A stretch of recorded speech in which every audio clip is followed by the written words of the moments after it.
Good morning again छात्रों। आज के लिए एक और वीडियो मैं आपको देना चाह रहा था। इसमें उद्यमी क्षमताएं क्या है, मीनिंग ऑफ एंड डिफिनीशन कि आपका उद्यमी क्षमता क्या है। उद्यमीकरण किसी भी देश की औद्योगिक, आर्थिक, सामाजिक प्रगति का आधार है और इस शब्द का प्रयोग सर्वप्रथम 14वीं शताब्दी में उन लोगों द्वारा किया गया जो कर इकट्ठा करने का लाइसेंस लेने के लिए सरकार को एक पूंजी अदा करते थे, जैसे कि जीएसटी आप कह लीजिए आज की डेट में। इससे होने वाले लाभ को वह स्वयं अपने पास रखते थे। तो ये चीज़ें थी प्राचीन समय में।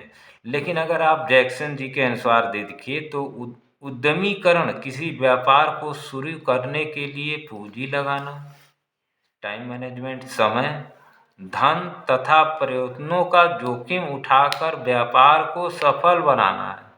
तो उद्यमीकरण को ये जैक्सन सर इस तरह से डिफाइन करते हैं कि उद्यमीकरण किसी व्यापार को शुरू करने के लिए पहले तो आप पूंजी लगाइए, समय लगाइए, धन लगाइए और जोखिम उठाइए, प्रयास करिए। एक बार गिरिए, 2 बार गिरिए, 10 बार गिरिए, लेकिन व्यापार को सफल बनाइए।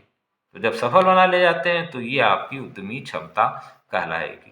और अगर आप 1-2 बार में गंगा जी बहती हैं ना पानी में, तो पत्थरों को काटते हुए आगे बढ़ती हैं। तो इसीलिए गंगा का महत्व है। एक नदी है, मैं नहीं कहता कि आप उसको कुछ करें, लेकिन उनके कार्यों की तो आप पूजा करेंगे ना। तो गंगा बहती हैं, कितने पहाड़ों को काटते हुए चलती हैं आगे। तो बार बार का हथौड़ा मारने से पत्थर भी टूट जाता है। एक बुजुर्ग ने हमारे पर्वत में छेद करके बनाया, ये भी जीके है, आप इसको खोज के लीजिए, कुछ आपके लिए भी। उद्यमी क्षमता की विशेषताएं क्या है, क्योंकि देखिए उद्यमता में जब भी उद्यमिता उद्यमिता का मतलब आपके अंदर जब आप उद्योग बनाएंगे, अपने अंदर उद्यम बनेंगे, तो उद्यमिता आप में जोखिम उठाने की क्षमता आपके अंदर होनी चाहिए। क्योंकि उद्यमिता, अगर आप कोई उद्योग लगा रहे हैं तो आपकी उद्यमिता है, तो उसमें आपको जोखिम उठाने की क्षमता होना चाहिए। और एक रचनात्मक क्रिया है उद्यमिता। और उद्यमी क्षमता की विशेषताएं मैं बता रहा हूँ आपको। उद्यमिता स्वाभाविक नहीं, अर्जित गुण है। और उद्यमिता एक पेशेवर प्रक्रिया है, क्योंकि इसके अंदर आप लाभ कमाने के लिए काम करते हैं। उद्यमिता का माध्यम प्रबंध है, मैनेजमेंट आपको आना चाहिए। और उसके बाद आगे आप बढ़ें, उसका महत्व देख लें। विशेषताएं आपने देख ली, महत्व देखें तो यह तीव्र परिवर्तन और नवीनीकरण का आधार है, क्योंकि इसके अंदर परिवर्तन रोज होता रहता है। रोज नई नई कंपनियां आती रहती हैं, तो आपका अपना क्षमता जो है बरकरार रखनी होगी। यह उद्यमियों की प्रवृत्ति का विकास भी करती है। सही बात है, आप नए नए रोज चुनौतियां का सामने आपके पास आएंगी, तो आपका प्रवृत्ति जो है आगे बढ़ने की रहेगी और नई चीज़ें आप खोजेंगे। और यह तीव्र आर्थिक विकास भी करती है, बिल्कुल आपका करेगी, क्योंकि आप अगली चीज़ पाएंगे तो उसमें आपको 2 रुपया ज़्यादा मिलेगा, तो आगे बढ़ेंगे। जैसे एलईडी बल्ब था, वो वाला बल्ब 10 रुपया का था, एलईडी बल्ब 50 रुपया का लगा रहे हैं।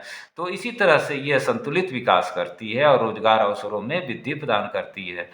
उसके बाद इसके लिए सूक्ष्म, लघु एवं मध्यम उद्यम विकास अधिनियम बनाया गया 2006 में। इसके अंदर ये जीके का सवाल है 1 नंबर का कि कब बनाया गया भैया सूक्ष्म, लघु, मध्यम उद्यम अधिनियम। तो 2006 में ये एक्ट आया और 2 अक्टूबर से यह प्रभावित हुआ। राज्य सरकार द्वारा यह अधिकार देता है कि श्रम कानूनों के प्रावधान, जैसा कि 50 श्रमिक वाले लघु मध्यम उद्योग पर लागू नहीं होगा, लेकिन और उस पे इनके नियम एक्ट हैं, ये आपका बताया गया। और नए उद्योग स्थापित करने के चरण आपसे एक जरूर पूछता है, और उत्पाद का आपको चयन करना होगा। कि कौन सा प्रोडक्ट आप उठा रहे हैं। मान लीजिए आप पैरासीटामॉल उठा रहे हैं या अगरबत्ती उठा रहे हैं, तो उत्पाद का आपको चयन करना होगा कि इसकी मार्केट कैसी है। वर्तमान में पेपर पिन मैंने आपको बताया पिछले वीडियो में, पेपर पिन का बहुत अच्छा मार्केट है। और उसके बाद उसकी प्रोजेक्ट रिपोर्ट तैयार करना होगा, यही चरण है आपका। और आपका स्वामित्व मतलब अकेले करेंगे या साझा में करेंगे, स्थल का चुनाव करना, भूमि क्रय करना, टेंडर, आप मशीनरी वगैरह खरीदेंगे तो 10 ठो दुकान खोजेंगे, और उसका प्रोजेक्ट रिपोर्ट मैंने आपको 1 पेज 2 पेज में बता दिया। और पंजीकरण आपको कराना होगा, तो पंजीकरण जिला उद्योग केंद्र हर जिले में है, DIC बोलते हैं, डिस्ट्रिक्ट इंडस्ट्रियल सेंटर। वहाँ जाके आप बात करके आप अपना आगे बढ़ सकते हैं। तो वित्तीय योजना आपकी कैसी रहेगी, ऋण की अनुमति आपको लेनी होगी, यही आपको DIC सब दिलाएगा। और आयकर और बिक्री कर, आप अगर आप ज़्यादा माल, आप सरकार ने तो आपको छूट दी है अभी, तो उस हिसाब से आप आयकर और बिक्री कर में आप कर रहेंगे। और विपणन आपका, मार्केटिंग आप कैसे करेंगे, और लेखा बजट आप अपना बना के रखेंगे। तो इसके लिए लघु उद्योगों के लिए सरकार ने नीतियाँ भी बनाई, जैसे जिला उद्योग केंद्र देखिए आ गया यहाँ पर, और इसका short form district industry centre, DIC, मेरे घर के बगल में है DIC। भारत सरकार ने इसको 1978 में लघु और कुटीर उद्योग की सहायता के लिए बनाया गया। मतलब ये आपकी सहायता के लिए यहाँ जनरल मैनेजर साहब बैठे हुए हैं।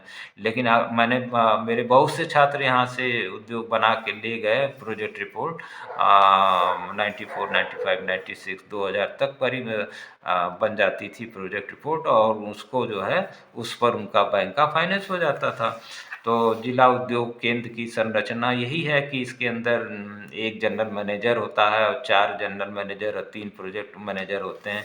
ये सब आपकी मदद के लिए हैं, और ये आपको बताएंगे पंजीकरण करना है, वित्तीय सहायता के लिए आप कहेंगे नहीं साहब मुझे यूनियन बैंक में भेज दीजिए, तो आपकी फाइल यूनियन बैंक में भेज दिया जाएगा। वहाँ के मैनेजर से आप बात करेंगे, वहाँ पर अपना आप अंशदान करेंगे, और वहाँ से आप अपना वाणिज्यिक बैंक, आपका स्टेट बैंक भी ले सकते हैं, यूनियन बैंक, जो भी आपका बैंक अच्छा हो। इसके लिए सरकार ने राज्य वित्त निगम की स्थापना की 1951 में, और इसका एक्ट भी पारित किया गया इस पर कि आपको ऋण उपलब्ध कराया गया जाए, और इसमें सब्सिडी आपको मार्जिन मनी 25% तक हो सकता है, और आजकल तो 10% पे भी है। और ऋण लौटाने की छूट पहले 2 वर्ष में था, फिर बाद में आपको ऋण लौटाने का 5 साल 10 साल इस समय है आपका। तो ये राज्य वित्त निगम ने 1991 में आपके लिए बनाया। और भारतीय लघु उद्योग विकास बैंक 2 अप्रैल 1990 में बना। इस सिडबी इसको कहते हैं, आप अक्सर पेपर में अखबार में पढ़ते होंगे सिडबी क्या है। तो सिडबी आप जो है small industry development bank of India, ये है आपका 1990 में 2 अप्रैल की इसकी स्थापना की गई। और जो है भारतवर्ष में ये बैंक पूरे काम कर रहा है, इसका मुख्यालय मुंबई में है। जीके का सवाल है आपका ये, और ये आपका भारत सरकार की तरफ से आपको इन्हीं लघु उद्योगों, कुटीर उद्योग के लिए ही आपके लिए ये व्यवस्था की गई। और आगे आप अगर बढ़ें तो एक नाबार्ड पूछता है कि नाबार्ड क्या है। नाबार्ड आप जानिए, राष्ट्रीय कृषि एवं ग्रामीण विकास बैंक, इसी को हम नाबार्ड कहते हैं। नेशनल बैंक मतलब राष्ट्रीय bank for agriculture and rural, मतलब कृषि एंड रूरल माने ग्राम, हाँ गांव का, अर्बन माने शहर।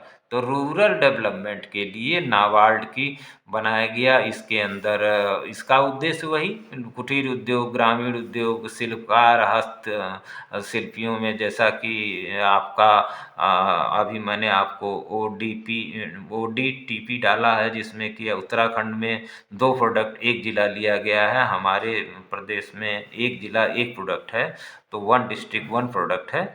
तो उसमें आपका हस्तशिल्प है, गाजीपुर का भी हस्तशिल्प से ही रिलेटेड है। कहीं शिल्पकारों का मेला लगाया जा रहा है। उसके बाद राष्ट्रीय लघु उद्योग निगम की NSIC, देखिए फुल फॉर्म पूछेगा, हाँ तो NISIC क्या है, नेशनल स्मॉल स्केल इंडस्ट्री।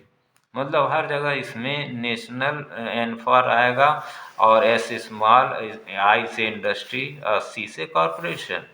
तो इस तरह का आपका, और इसकी सहायक संस्थाएं भी बनाई गई लघु उद्योग के लिए भारत सरकार द्वारा बहुत सी दी गई, जैसे चर्म विभाग का, रासायनिक विभाग का, धातु कर्म का, बीएचयू में आप जाएंगे तो देखेंगे, सिरेमिक विभाग भी देखेंगे, मैकेनिकल डिपार्टमेंट भी आप देखेंगे, अब तो सिविल भी है, बहुत कुछ है।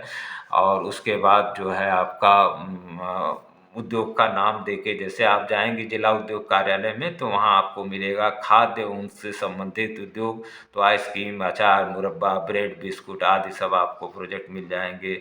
और कपड़ा से आप चाहेंगे तो आपको वहाँ पर कपड़े से रिलेटेड सारे ऊनी वस्त्र वगैरह, मोजा वगैरह का प्रोजेक्ट मिल जाएगा। आप कोई भी रबड़ का उत्पाद में जाएंगे तो आपको चमड़े, जूते, पर्स और घड़ी, फीते आदि का प्रोजेक्ट मिल जाएगा। अब इसके अंदर जो क्वेश्चन पूछे जाते हैं, 1 नंबर के मान लीजिए पूछा तो जिला उद्योग केंद्र की स्थापना कब हुई? तो ये आपका 1978 में। वाणिज्य बैंक में द्वारा चलाई जाने वाली योजना क्या है? उद्यमी योजना भी है, समता कोष योजना भी है, उदार एवं स्वतंत्र योजना भी है। वाणिज्य बैंक ये चलाता है, ये सभी योजनाएं चलाता है। और ऋण लौटाने की राज्य वित्त निगम में अवधि क्या दी थी आपको? 10 वर्ष तक, 5 से 10 वर्ष तक मिली हुई थी। और ऋण सीमा पहले 1 लाख थी, अब तो करोड़ में है। और अखिल भारतीय बोर्ड की स्थापना कब हुई थी? 52 में, ये हमेशा याद रखिए। और कुटीर वित्त निगम द्वारा आपका अधिकतम सीमा क्या है? यहाँ पर छोटे सवाल में देखिए, इसके अंदर यही पूछा जाएगा, भारतीय उद्योग विकास बैंक के मुख्य कार्य बताइए। तो मुख्य कार्य जब भी पूछे आपसे तो आप निश्चिंत होकर बताइए कि यह आपका ऋण दिलाएगा, आपको उसमें मदद करेगा, कुटीर उद्योग में मदद करेगा, प्रबंध नियंत्रण का दायित्व भी आपका भारतीय उद्योग विकास बैंक, जिसकी स्थापना 20 अक्टूबर 1954 में हुई थी। और इस बैंक का काम यही था है कि आवश्यकता पड़ने पर आपको आपका अंशदान करा के आपको पैसा, पूंजी और प्रबंध और नियंत्रण, कंट्रोल दायित्व भी अपने पास रखता है। राज्य वित्त निगम के कार्य बताइए। तो वही कार्य, वही आपका मशीन क्रय करने में विक्रेता को भुगतान की गारंटी देता है आपको, और जनरेटिंग सिस्टम लगाने के लिए वित्तीय सुविधाएं उपलब्ध कराता है। ये सब बड़े काम को और बैंक उद्योगों को किस प्रकार सहायता करते हैं आप जानते ही हैं। आप छोटा सा भी उद्योग आर्थिक पहलू पर देगा, कार्यशील पूंजी देगा, स्थायी पूंजी की जरूरत होगी वो भी देगा बैंक आपको, और परामर्श भी देगा आपको। बैंक में एक बैंक मैनेजर एक प्रोजेक्ट मैनेजर के रूप में होता है। अगर वो प्रोजेक्ट को उसको आप समझा ले जाते हैं तो अपने प्रोजेक्ट को, तो बड़े आसानी से आपका प्रोजेक्ट वो पास करता है। क्योंकि बैंक का मैनेजर एक मेरी खुद की बच्ची चूँकि स्पेशलिस्ट अफ़सर है, तो वो बैंक को मैं अच्छी तरह से समझ सकता हूँ। और उसमें आप बैंक मैनेजर को अगर आपने अपने प्रोजेक्ट के बारे में समझा लिया, चाहे एक भैंस भी आप समझा लें, तो आप को वो आसानी से पास कर देता है। उसके बाद उद्योग निदेशालय के कार्य बताइए। उद्योग निदेशालय तो आपका बगल में है ज़िले में, और ये 4 काम तो आपका प्रोजेक्ट रिपोर्ट बनाएगा, कच्चा माल बताएगा, मशीन बताएगा, कार्य और सहायता करेगा, आपका बैंक में सहायता करेगा।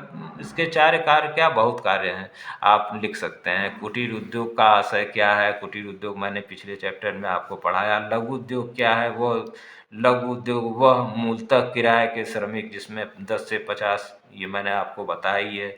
और उसके बाद आपको आप देखें जिला उद्योग केंद्र उद्यमी को क्या क्या सेवाएं देता है। तो ये 1988 को जिला उद्योग केंद्र की स्थापना उद्यमियों को एक स्थान पे 1 मई में 88 में ये स्थापित की गई कि बेरोजगार युवकों द्वारा द्वारा चलाई गई स्वरोजगार योजना के लिए मॉडल एजेंसी बना के दें, और उनको जो है विद्युत व्यय में छूट दिलाएं, ब्याज में छूट दिलाएं और सब्सिडी दिलाएं, और उनको उनका उद्यमिता में प्रशिक्षण भी दिलाना इनका काम है। और प्रोजेक्ट रिपोर्ट भी बनाने में, जैसे आप पेपर पिन का लेके गए तो उसमें आपको ये सहायता करेंगे, आपका पूरा प्रोजेक्ट रिपोर्ट तैयार करके बैंक को तक पहुंचाएंगे। और प्रोजेक्ट रिपोर्ट आपको पूरा समझना चाहिए कि आप भैंस खरीद का प्रोजेक्ट रिपोर्ट बना रहे हैं या पेपर पिन का, और आपको मार्केटिंग का पूरा ज्ञान सर्वे कर लिख करके तभी आप प्रोजेक्ट रिपोर्ट बनाएं। और बाकी उद्योगों की सहायता प्रदान करने वाली 4 संस्था तो आप जान ही रहे हैं। उद्योग निदेशालय हो ही गया लखनऊ में, और जिला उद्योग केंद्र गाजीपुर में है, और बैंक राज्य वित्त निगम है आपका, और नाबार्ड आपका है औद्योगिक विकास।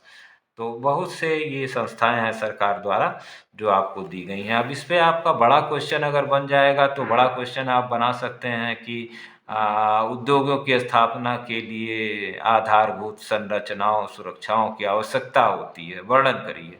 तो वर्णन आपको 2 नंबर का है तो 5 लाइन में कर दीजिए, 4 नंबर का है तो 10 लाइन में कर दीजिए, और ऐसे करना है आपको। उद्योगों की स्थापना के लिए आधारभूत सुविधाओं की आवश्यकता होती है, कच्चा माल चाहिए साहब, सही जगह चाहिए आपको। इस तरह से आप इसका वर्णन कर सकते हैं। और बैंक उद्योग को किस प्रकार सहायता प्रदान करता है, ये बिल्कुल आप बता सकते हैं।